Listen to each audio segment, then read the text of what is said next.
Good morning all of you. आइए, पिछली कक्षा में हमने काल के अंतर्गत भूतकाल और वर्तमान काल दोनों पढ़ लिए हैं। आइए आज हम पढ़ते हैं भविष्य काल। तीसरे नंबर का जो काल था हमारा वो था भविष्य काल।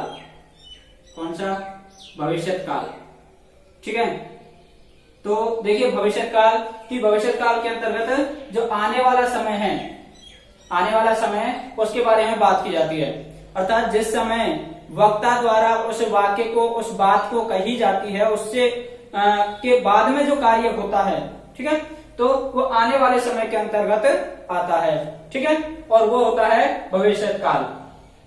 एक बात, मैंने तीनों जो काल है इनके अंतर्गत आपको परिभाषा नहीं बताई है, लेकिन इनकी परिभाषा है वो यही है कि क्रिया के जिस रूप से आगे आने वाले समय में उसके होने का बोध हो वो भविष्य काल होता है। बीते हुए समय में जिसका बोध होता है वो भूतकाल होता है, और जो समय चल रहा है इसमें क्रिया के होने का बोध होता है वो वर्तमान काल कहलाता है। और इसकी ऐसी कोई परिभाषा नहीं होती, केवल इसमें क्या होता है, काल छांटना होता है, समय छांटना होता है कि कौन सा समय है इस वाक्य के अंतर्गत। ठीक है, तो आइए देखिए भविष्य काल के अंतर्गत भविष्य काल के तीन भेद होते हैं। भविष्य काल के कितने भेद होते हैं? तीन भेद होते हैं। आपको अलग अलग मिल सकता है, लेकिन हम देखें तो भविष्य काल के तीन भेद होते हैं। एक होता है सामान्य भविष्य काल, दूसरा संभाव्य भविष्य काल, और तीसरा होता है हेतुमत भविष्य काल।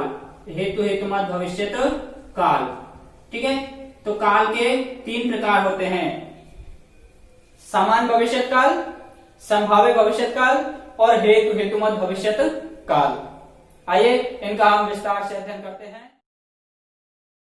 भविष्य काल के अंतर्गत पहला आता है सामान्य भविष्य काल। देखिए ये जो सामान्य है ये तीनों काल में चलता है। ये सामान्य भूतकाल में चलता है, ये सामान्य वर्तमान में चलता है, और ये सामान्य भविष्य में चलता है। ठीक है, तो अब देखिए कि जब क्रिया आने वाले समय में प्रारंभ हो लेकिन समय निश्चित नहीं हो, आगे आने वाले समय में कोई क्रिया होगी, है ना, लेकिन क्या नहीं हो, उसका समय निश्चित नहीं हो। अब एक बात आपके समझ आई होगी तीनों काल में कि वर्तमान काल, भूतकाल और भविष्य काल का जो सामान्य होता है इसमें क्रिया होती है लेकिन निश्चित नहीं होती कि कब हुई है कब नहीं हुई है, ऐसा इसका समय निश्चित नहीं होता। ठीक है, तो इसमें भी देखिए कि सामान्य भविष्य काल के अंतर्गत जब क्रिया आने वाले समय में प्रारंभ हो लेकिन समय निश्चित नहीं हो, तो जैसे मोहन अखबार पढ़ेगा, मैंने आपसे कहा कि मोहन अखबार पढ़ेगा, अभी तक तो नहीं पढ़ा, अभी भी नहीं पढ़ रहा, लेकिन पढ़ेगा। अब मैंने आपसे कह दिया इसके बाद में पढ़ेगा, वो कभी भी पढ़े लेकिन बाद में पढ़ेगा। ठीक है, तो मोहन अखबार पढ़ेगा। श्याम विद्यालय जाएगा, मैंने आपसे कह दिया, है ना, कहने वाले ने कह दिया कि श्याम विद्यालय जाएगा, लेकिन उसके कहने के बाद में वो कब जाएगा, कल जाएगा, परसों जाएगा या आज ही जाएगा, कब जाएगा, इसके बारे में कोई यहाँ पर निश्चित नहीं है। तो ये ऐसे जो वाक्य होंगे गागेगी, इसके अंतर्गत देखिए जो सहायक क्रिया है गा गे गी। ठीक है, जाएगा, जाएंगे और जाएगी, इस प्रकार से। ठीक है, पढ़ेगा, पढ़ेंगे, पढ़ेगी, इस प्रकार से जो भी ऐसे वाक्य आएंगे वो किसके अंतर्गत आएंगे? सामान्य भविष्य काल के अंतर्गत। भविष्य काल के अंतर्गत जो दूसरा है संभाव्य भविष्य काल, कि जब आने वाले समय में क्रिया के होने की संभावना हो, क्रिया के होने की क्या हो? केवल संभावना हो। देखिए जो संदिग्ध था वो हमने भूतकाल में पढ़ा और वर्तमान में पढ़ा, ठीक है, लेकिन वो भविष्य में नहीं है। ठीक है, और जो संभाव्य है इसको वर्तमान में पढ़ा और भविष्य में पढ़ा है हमने, ये भूतकाल में नहीं है। ये बात जरूर ध्यान रखना। ठीक है, तो जब आने वाले समय में क्रिया के होने में क्या हो? संभावना हो। ठीक है, आने वाले में। जैसे देखिए, शायद मोहन अखबार पढ़े, शायद मोहन अखबार पढ़े, तो देखिए कि जो वाक्य है उस वाक्य के आगे शायद, लगता है, संभावना है, ऐसे वाक्य जुड़ जाते हैं तो वहां पर संभावना हो जाती है, लेकिन वो कहां पर होने चाहिए? भविष्य काल में होने चाहिए। कि शायद मोहन अखबार पढ़े, यहां पर केवल संभावना की जाती है। संभावना है श्याम विद्यालय जाए, कोई जरूरी नहीं है, लेकिन हम केवल क्या कर रहे हैं? संभावना व्यक्त कर रहे हैं आने वाले समय में कि संभावना है श्याम विद्यालय जाए। ठीक है, तो इस प्रकार से तो भविष्य काल के अंतर्गत तीसरा होता है, वो होता है हेतु हेतुमद भविष्यत काल। हेतु हेतुमद भविष्यत काल। देखिए, ये भूतकाल में था, वर्तमान में नहीं था और भविष्यत काल में आया है।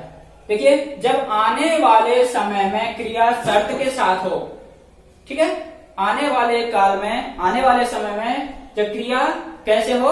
शर्त के साथ में। भूतकाल में भी यही था कि शर्त थी, और वर्तमान काल में कोई शर्त नहीं होती। ये आप अनुमान लगा सकते हैं अपने आप में कि वर्तमान काल में कोई शर्त ही नहीं होती। या तो शर्त होगी भूतकाल में कि अगर ऐसा होता तो ऐसा हो जाता, ठीक है, या तो शर्त होगी कब? भूतकाल में, और या शर्त होगी आगे आने वाले में कि ऐसा होगा तो ऐसा होगा। वर्तमान काल में कोई शर्त नहीं होती, इसलिए। ठीक है, देखिए, यदि मोहन अखबार पढ़ेगा, आने वाले समय की बात हो रही है, यदि मोहन अखबार पढ़ेगा तो अपना चश्मा ढूंढेगा। भाई, अखबार पढ़ेगा तो उसे चश्मे की जरूरत पड़ेगी और वो ढूंढेगा। ठीक है, यदि श्याम विद्यालय जाएगा तो पाठ पढ़ेगा। ठीक है, यदि श्याम विद्यालय जाएगा तो पाठ पढ़ेगा। इसलिए शर्त, यदि इस वर्ष बारिश अच्छी होगी तो फसल भी अच्छी होगी।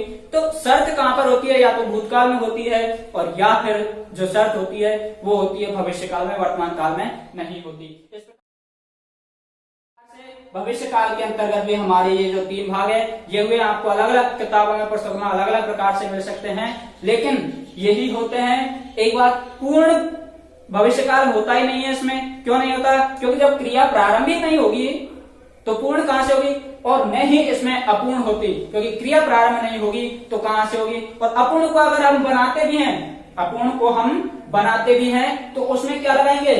रहा होगा। क्या लगाएंगे? रहा होगा भविष्य काल में। लेकिन रहा होगा तो कहां पर लगा था? संभाव्य वर्तमान में लगा था, रहा होगा, रहे होंगे। ठीक है, इस प्रकार से तो इसमें अपूर्ण भविष्य भी नहीं होता। आइए, हमारे काल है वो यहां पर समाप्त होते हैं। 3 प्रकार, भूतकाल, भविष्य काल और वर्तमान काल। ठीक है, मिलते हैं अगली कक्षा में। तब तक के लिए सुरक्षित रहिए और पढ़ते रहिए।